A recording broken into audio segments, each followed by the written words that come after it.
Ok, c'est reparti cette fois-ci pour les formules de duplication liées à cos de 2a, sinus de 2a et tangente de 2a. Donc ici l'objectif est simple, on va essayer de passer d'angles qui sont doublés, 2a, à quelque chose de plus court, à juste l'angle A. D'accord? Donc on va réduire l'angle, donc on les voit une première fois dans ce sens-là, une deuxième fois dans l'autre sens.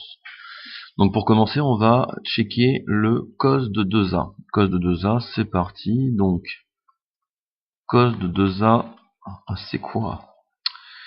Alors, pour checker le cos de 2a, je vais juste dire que 2a c'est a plus a, rien de plus simple.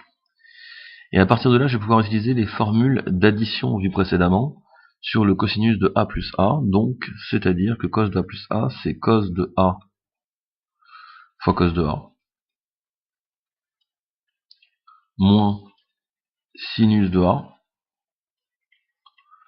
fois sinus de a. Donc là, formule de duplication liée au cosinus de deux angles qui s'additionnent.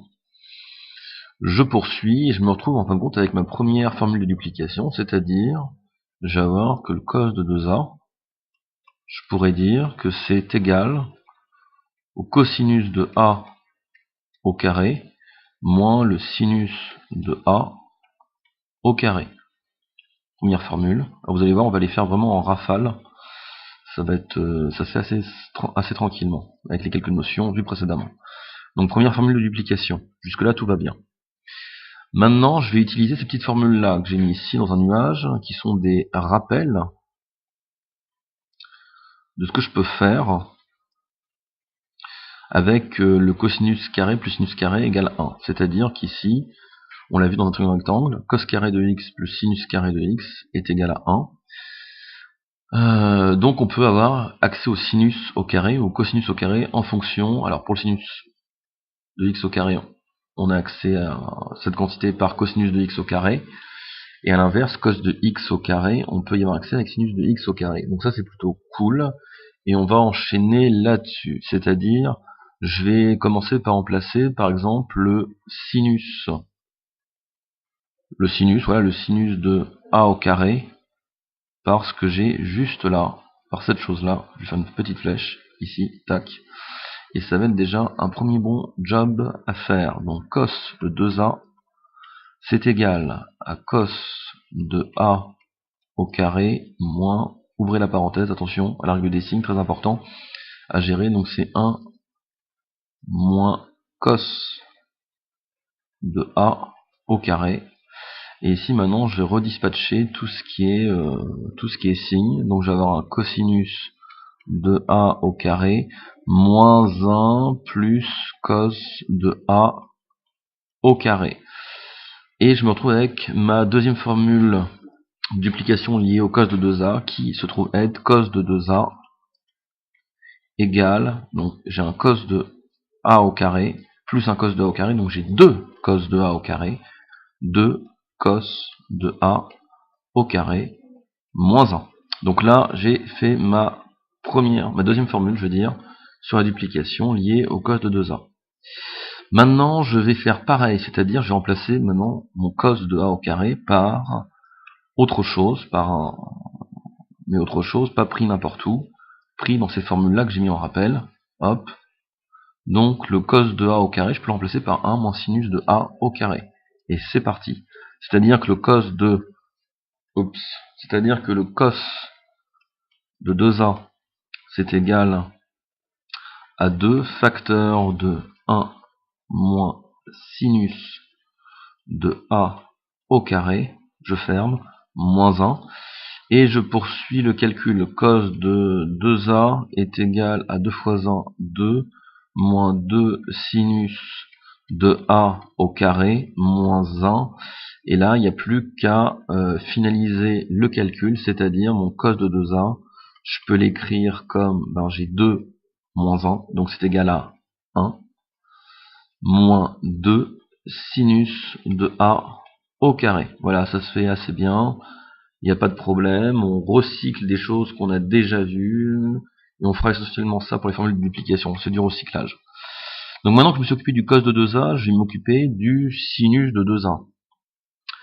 Donc là, le cos de 2A c'est le plus, on va dire, le plus prenant, mais le sinus de 2A, je vais pouvoir aussi le traiter comme ce qu'on a vu juste avant avec des formules de duplication, d'addition. C'est-à-dire que le sinus de 2A c'est quoi? C'est sinus de A plus A. Et donc je vais recycler les formules que j'ai sous la main.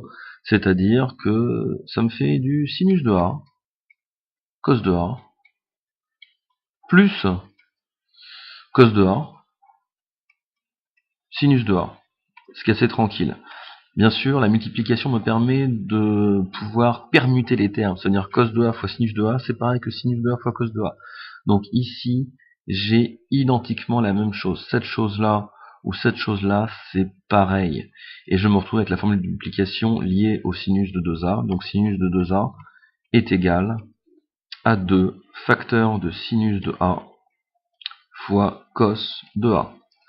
Fin de l'histoire. Voilà, donc là j'ai trouvé ma formule de multiplication liée au sinus de 2A. Impeccable. Maintenant je poursuis, il va me manquer la tangente de 2A. Et le principe va être à peu près le même, c'est-à-dire, je vous explique, la tangente de 2A, ben c'est du A plus A. Donc on est vraiment sur la même philosophie pour poser la formule liée à la duplication des angles. Donc ici je vais avoir de la tangente de A plus A. Et ça c'est égal à quoi? Ben, formule liée à la tangente, donc ça me fait tangente de A plus tangente de A sur 1 moins tangente de A fois tangente de A. À partir de là, je vais pouvoir, entre guillemets, ramener les termes de même nature ensemble, ou écrire ça plus simplement. Donc je vais avoir ici, j'ai de la tangente de A, j'en ai une fois, j'en ai deux fois, ce qui est plutôt bien. Et ces termes-là, je vais pouvoir aussi les compiler. J'ai tangente de A fois tangente de A, donc c'est de la tangente de A au carré. Ce qui me permet de poser ma dernière formule de duplication qui est tangente de 2A égale 2 tangente de A sur, maintenant ce qui se passe au dénominateur, c'est 1 moins tangente de A au carré. Et c'est fini. Donc, dans toutes ces petites démonstrations mis bout à bout, on a déterminé comment on pouvait écrire cos de 2A, sin de 2A et tangente de 2A à partir de l'angle d'origine, entre guillemets, donc à partir de l'angle A. Et pour cela, en fin de compte, on va avoir des puissances de cos ou de sinus ou de tangente. Et ça se passe assez bien. D'accord? Donc le cos de 2A, il y a beaucoup plus de choses à faire. Grâce à ces formules-là que j'ai mis en rappel, liées au cosinus et au sinus dans un triangle rectangle, et donc au fameux cos de x au carré plus sinus de x au carré égale 1, donc ça c'est cool, ça m'en sort 3 sur le cos de 2A. Le sinus de 2A et le tangente de 2A, je pars du même principe que pour le cosinus, c'est-à-dire je vais utiliser les formules d'addition pour décomposer mon angle, et à partir de là, je ramène tout, parce que soit j'ai la même nature, comme ici, sinus de 2A fois cos de A se répète deux fois, soit ici, même nature, où je peux simplifier avec des puissances. Voilà.